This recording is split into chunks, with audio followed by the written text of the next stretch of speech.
ओए वाह।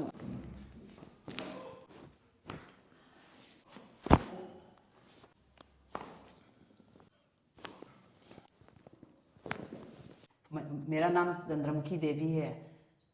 मैं इधर से आके मेरे शरीर को पूरा आराम मिल गया, पूरा ठीक हो गया, मैं खुशी हो गया। नमस्कार, मेरा नाम सामंतजीत सिंह है। मैं सिलचर से आया हूँ। मेरा कमर में, पीठ में जाम हो जाता था, तो मेरे को ब्रीथिंग प्रॉब्लम होता था। तो मैं सर के यूट्यूब वीडियो देख के यहाँ आया हूँ। यहाँ मुझे बहुत आराम हो गया है।